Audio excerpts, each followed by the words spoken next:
Dear students, online classes के सिलसिले में आज हमारा लेक्चर नंबर 40 है। हम चैप्टर कर रहे थे चैप्टर नंबर 11 और लास्ट क्लास में हमने जो डिस्कशन की थी वो ये थी कि कंट्रोल स्ट्रक्चर क्या होता है, ठीक है, सीक्वेंस क्या होता है और सिलेक्शन क्या होती है, ठीक है।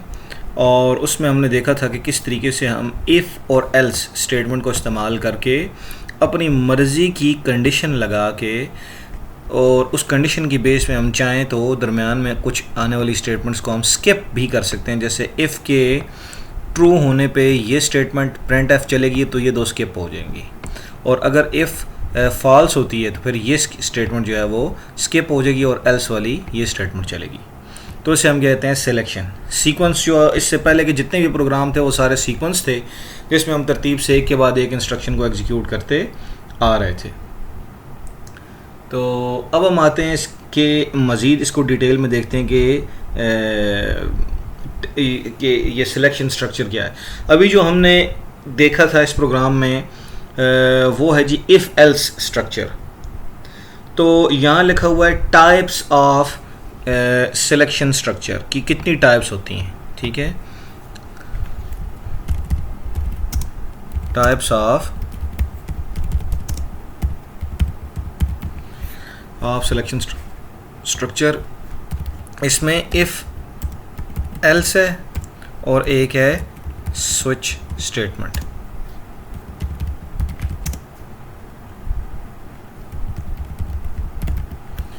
ये दो किस्म के हैं।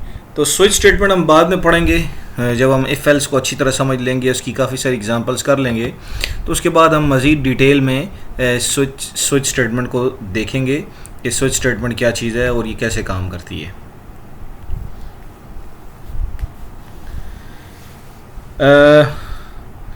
एग्ज़ाम्पल हमने जो देखी थी वो 11.4 थी। उस एग्ज़ाम्पल में आपने देखा था कि किस तरीके से आप जो है वो इवन और ऑड नंबर फाइंड कर सकते हैं। अब हम आज उससे थोड़ी सी कॉम्प्लेक्स और एग्ज़ाम्पल देखेंगे कि 11.3 एग्ज़ाम्पल है ये। और इस एग्ज़ाम्पल में हमने करना क्या है कि हमने एक वक्त में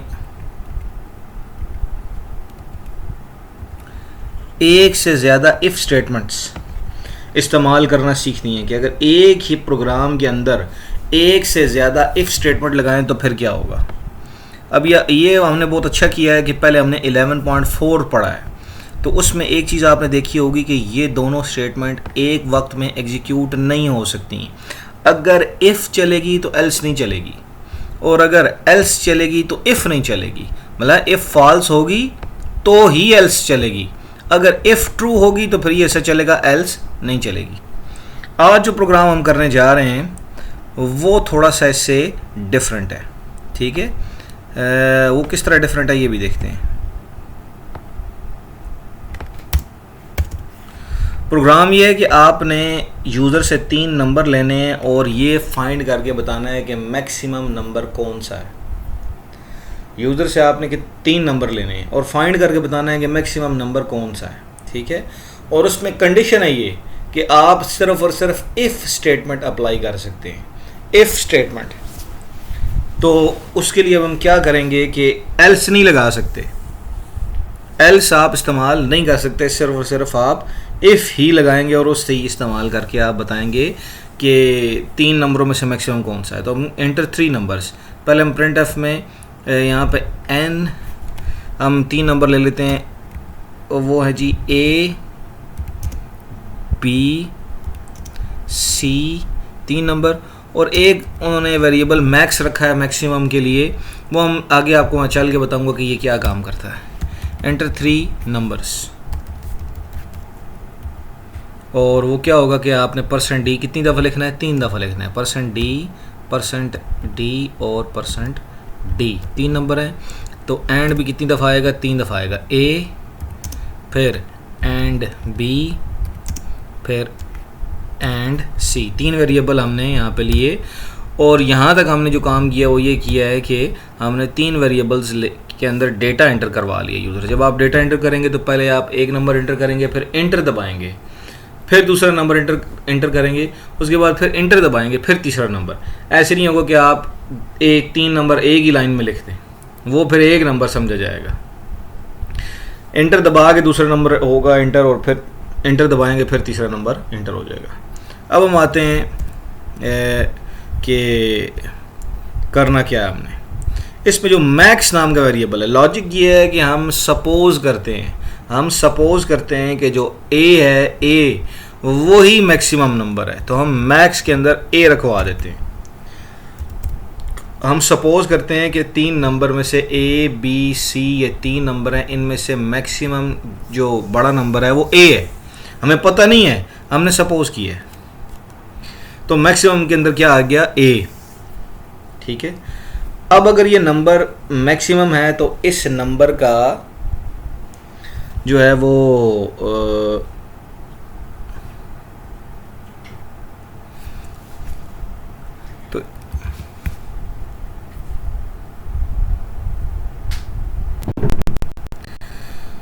तो अब जो मैक्सिमम है वो हमने कह दिया ए।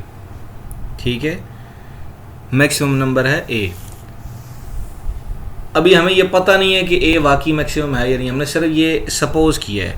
लेकिन अगर हम इफ़ लगा के ये लिख दें कि if be greater than max, तो फिर क्या होगा, अगर ये कंडीशन ट्रू हो जाती है और हम कह देते हैं कि b ग्रेटर देन मैक्स है, अगर ये ट्रू होती है इसका मतलब क्या होगा कि b जो है वो मैक्स से बड़ा है, यानी b a से बड़ा है। b a से बड़ा है, तो अब मैक्सिमम नंबर फिर कौन सा हो गया, a और b में। मैक्सिमम नंबर a और b में कौन सा हो गया, वो हो गया जी b। तो मैक्सिमम के अंदर आ जाना चाहिए b, यही हमने यहाँ लिखा है। पहले हमने सपोज किया कि a मैक्सिमम है, फिर हमने कंडीशन लगाई कि अगर b जो कि दूसरा नंबर है अगर वो मैक्सिमम से बड़ा है, यानी a से बड़ा है, तो फिर अब मैक्सिमम a नहीं है, अब मैक्सिमम b है, मैक्सिमम b है। और अब हम c से कंपैरिजन करते हैं। यहाँ तक तो हमने देख लिया। अब देखें, अगर ये स्टेटमेंट चलेगी, ये स्टेटमेंट तभी एग्जीक्यूट होगी अगर b a से बड़ा होगा। अगर b मिसाल के तौर पर a में पड़ी हुई है वैल्यू, सपोज हम एक एग्जांपल लेके चलते हैं कि a में पड़ा हुआ है जी 10, b में पड़ा हुआ है 9, b में पड़ा हुआ है 12 और c में पड़ा हुआ है हमारे पास 17। तो अब क्या होगा कि b यानी यहाँ पे लिखा हुआ आएगा 12 ग्रेटर देन 10, जो कि ट्रू हो जाएगा। तो अब हमारे पास मैक्स में आ जाएगा 12।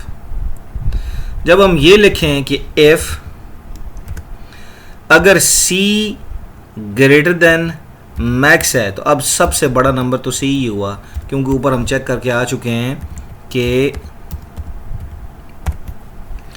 अगर ये कंडीशन ट्रू हो जाती है तो इसमें a और b में से मैक्सिमम नंबर b है, b आ गया। अब यहाँ पे c के साथ कंपैरिजन रह गया। अगर c जो है वो ग्रेटर देन मैक्स है तो उसका मतलब क्या है कि सबसे मैक्सिमम नंबर c है। तो यहाँ पे क्या होगा, कंपैरिजन होगा। c के अंदर क्या पड़ा हुआ है 17 ग्रेटर देन मैक्स, जो कि अभी इस स्टेटमेंट के बाद, इस लाइन के बाद अगर ये एग्जीक्यूट हो जाती है तो मैक्स में हमारे पास आ जाता है जी 12। तो यहाँ पे c यानी 17 ग्रेटर देन 12, इस लाइन का मतलब ये होगा 17 ग्रेटर देन 12। तो ये ट्रू होगी तो इसका मतलब क्या है जी, ये भी ट्रू हो जाएगी, इसलिए हमारे पास मैक्स में अंदर आ जाएगा जी 17।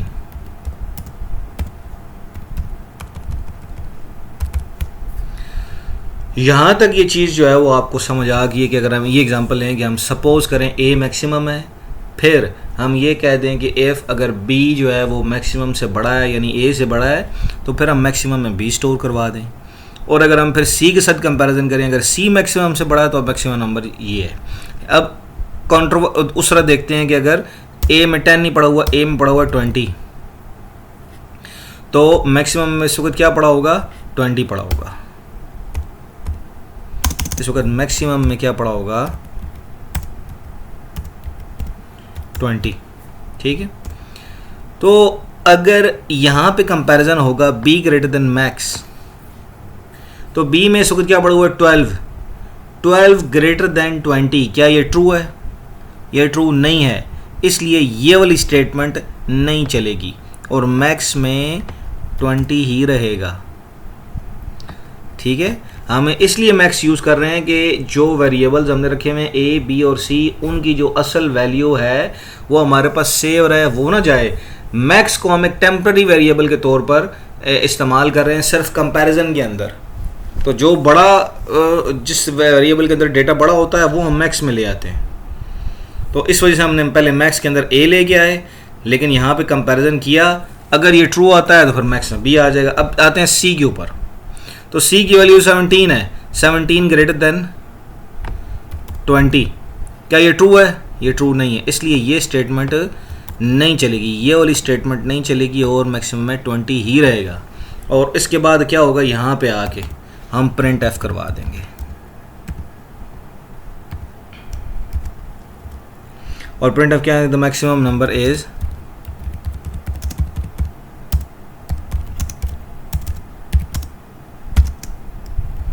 %d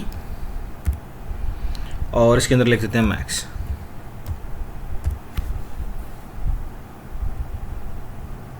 इसको हम पहले एग्जीक्यूट करते हैं और ये कहता है जी मैक्सिमम।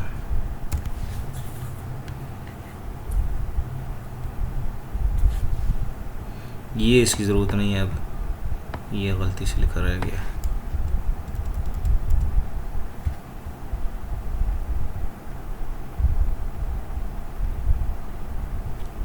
हम दो नंबर एंटर करते हैं, 12 फिर 15 फिर 10, असूलन आना चाहिए 15। ठीक है, और इसमें अब तक जो हमने किया मैं इसको दोबारा फिर बता देता हूँ कि हमने ये चेक करने की कोशिश की है कि 3 नंबर लेके तो उनमें से किसी एक नंबर को हम कह देते हैं कि ये मैक्सिमम नंबर है। सपोज़ हम वो जो पहला नंबर है उसी को हम कह देते हैं कि ये नंबर जो है ये मैक्सिमम है।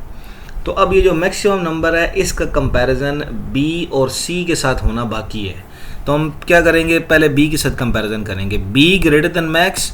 तो इसका मतलब क्या है कि अगर ये कंडीशन ट्रू होती है तो अब मैक्सिमम नंबर ए नहीं रहेगा, बी रहेगा, इसलिए मैक्सिमम के अंदर बी आ गया है। और फिर एक और कंपैरिजन भी करना है, वो कंपैरिजन करना है सी के साथ। तो अगर सी जो है वो मैक्सिमम से बड़ा है तो अब जो है वो सी मैक्सिमम नंबर है, तो मैक्सिमम के अंदर आ जाता है सी। लेकिन अगर मैक्सिमम ए इसके अंदर ही सबसे बड़ी वैल्यू होगी, सबसे बड़ी वैल्यू अगर इसी में पड़ी है, जैसे यहाँ पे 20 पड़ी हुई है, तो ये स्टेटमेंट भी फॉल्स हो जाएगी और ये स्टेटमेंट भी फॉल्स हो जाएगी। इसलिए ये इनके फॉल्स होने पे मैक्सिमम की वैल्यू चेंज नहीं रहेगी, बल्कि उसके अंदर 20 ही पड़ा रहेगा और आखिर में 20 ही प्रिंट हो जाएगा। ठीक है, बस इतना याद रखना है कि 3 नंबर हैं, तो 3 नंबर में पहले नंबर को हमने क्या देना है, मैक्सिमम है ये।